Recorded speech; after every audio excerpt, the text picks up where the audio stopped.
নিজের ব্যবহৃত প্রযুক্তি যে ঘাতক অস্ত্রে পরিণত হবে তা হয়তো ভাবেইনি লেবাননবাসী। এবার নতুন কায়দায় লেবাননে নজিরবিহীন হামলা চালিয়েছে মোসাদ।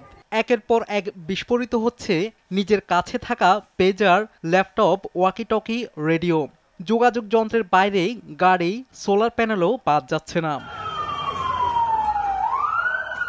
এতে ভেঙে পড়েছে প্রযুক্তিগত যোগাযোগ ব্যবস্থা। জনমনে দেখা দিয়েছে আতঙ্ক, হুমকির মুখে জননিরাপত্তা। সামাজিক যোগাযোগ মাধ্যমে ভাইরাল হওয়া বিভিন্ন ভিডিওতে দেখা যায় গাড়িতে আগুন জ্বলছে, ধোঁয়া উঠছে একটি আবাসিক এলাকা থেকে। মঙ্গলবার লেবানন জুড়ে তারবিহীন যোগাযোগের যন্ত্র গণহারে বিস্ফোরিত হতে থাকে। এতে অন্তত 12 জন নিহত হয়, আহত হয় হাজার হাজার মানুষ। হতাহতের মধ্যে রয়েছে হিজবুল্লাহ যোদ্ধারাও। আর বুধবার দেশটিতে আবারও একের পর এক বিস্ফোরণের ঘটনা ঘটল। বিস্ফোরিত হয়েছে নিজের কাছে থাকা ওয়াকিটকি, ল্যাপটপ, রেডিও, এমনকি গাড়িও। এতে অন্তত 14 জন নিহত ও 450 জন আহত হয়েছে। হঠাৎ করে গণবিস্ফোরণে হতাহত হাজার হাজার মানুষ হাসপাতালে দ্বারস্থ হওয়ায় সেবা দিতে হিমশিম খাচ্ছে স্বাস্থ্য খাত। সড়ক যোগাযোগও দেখা দিয়েছে বিশৃঙ্খলা।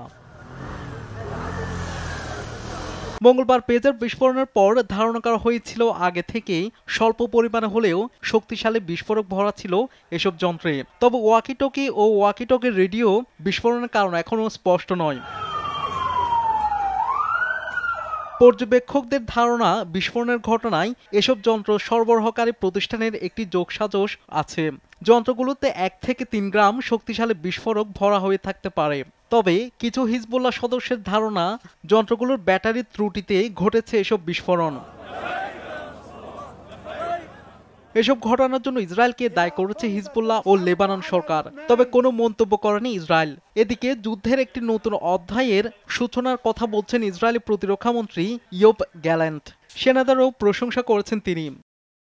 ফিলিস্তিনি গাজায় ইসরায়েলের চলমান আগ্রাসনকে কেন্দ্র করে কয়েক মাস ধরে দেশটির সঙ্গে সীমিত পর্যায়ে হিজবুল্লাহর সংঘাত চলছে। এর মধ্যে গণবিস্ফোরণের ঘটনায় দুই পক্ষের মধ্যে সর্বাত্মক যুদ্ধ শুরুর আশঙ্কা দেখা দিয়েছে। শাহাদাত শাওন, RTV।